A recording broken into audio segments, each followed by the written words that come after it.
Whether you're a seasoned home cook or just starting out, pancakes are a must-have recipe in your arsenal.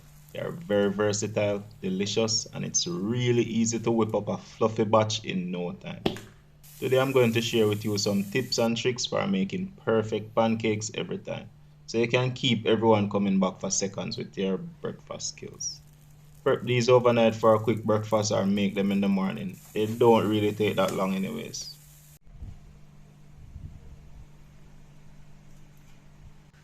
Alright, let's get right into it. We want two bowls for this. In the first bowl, and we'll get to the second bowl in a bit, we will mix the wet ingredients. I need 2 eggs. If you're vegan, you don't like eggs, you can't have eggs, you can leave them out. You'll still get a good pancake. 3 tablespoons of melted butter. If you want this to be vegan, just sub out the butter for oil using the exact same amount. Olive oil or coconut oil is great, it's just as delicious. I'm going to give this a proper whisk before I add the other ingredients. Next, add 1 cup of milk. You can sub out this milk with any other milk, almond milk and coconut milk are two of my favorite alternatives. Next, add vanilla.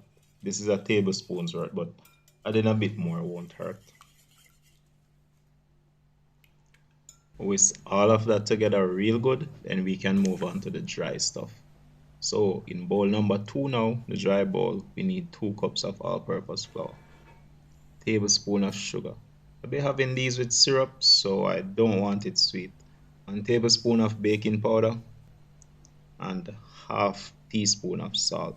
Mix those dry ingredients together. You could sieve those into the bowl, but that's just one more utensil to wash and it doesn't make that much of a difference. So next, add the dry ingredients to the wet ingredients. Using only one bowl is also an option. Start with wet ingredients, then add the dry ingredients, but you would probably need to sieve in the dry ingredients to minimize how much we mix. Speaking of mixing, you don't want to mix pancakes too much. Even though every instinct is telling you to get rid of those lumps and make it smooth, leave them. Too much mixing makes tough pancakes that won't be fluffy. And we just set that aside for 5 to 10 minutes so the lumps can hydrate. So while the batter is resting, grab a skillet and put it on medium-low heat.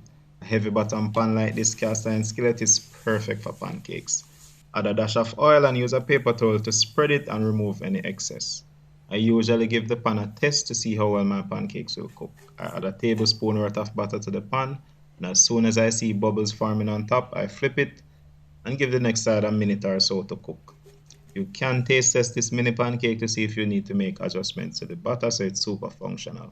You might need to spread a bit more oil in between each batch. I'm using a measuring cup for perfect portions. Ladles are great for portioning too, but I have something else I want to show you.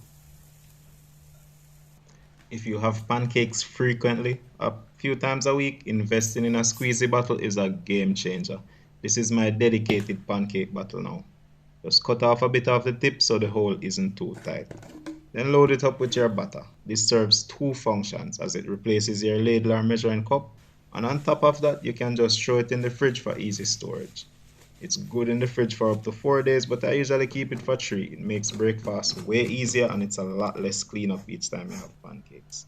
If you're like me and extremely forgetful, I suggest dating and labeling your bottle. So now all we have to do is squeeze until we have the size pancake we want. That hole is still a bit too tight so it doesn't flow as easily. Easy fix though, just cut off a bit more. That's better. A nice indicator of when to flip pancakes is the bubbles forming on top. This batter is thick, so give it a little tap so it makes full contact with the pan. Yikes. So another problem you might encounter when making pancakes, especially in closed pans, is that they might sometimes flow into each other and connect. The fix here is to let them set a bit, about halfway through the first side cooking. Set enough so you can move them and then just pull them apart. Let the first side finish cooking, then flip them. And that's 2 lovely pancakes right there that you can't tell were stuck. Prevention is usually better than the cure, so it's best to not get them stuck in the first place. This pan can make up to 4 pancakes of this size. I'm just estimating how much they will flow before setting so they don't end up stuck together. Nice. Flip and finish cooking. Using butter to cook the pancakes is also an option. Butter is a much better indicator of how hot the pan is because it smokes and burns at a lower temperature. So I always intuitively get the temperature right because I don't want burnt butter. Using salted butter gives you pancakes with a nice salty finish on the outside, which I really like. Uneven saltiness is delicious.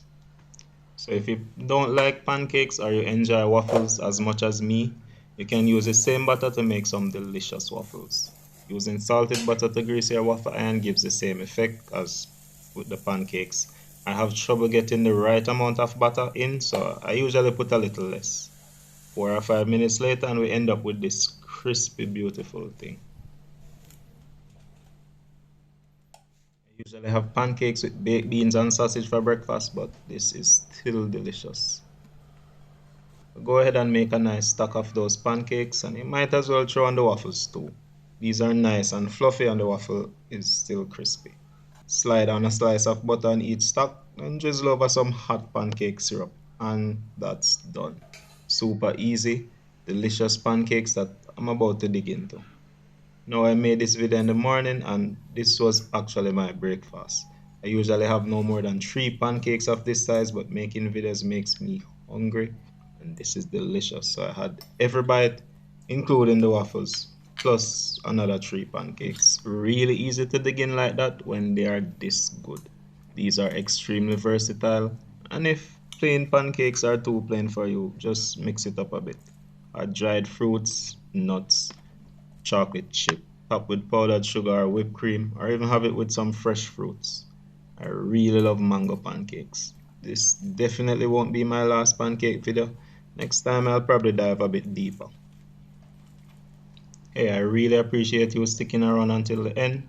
Please give this one a try and let me know how it went in the comments. And I'll see you in the next one.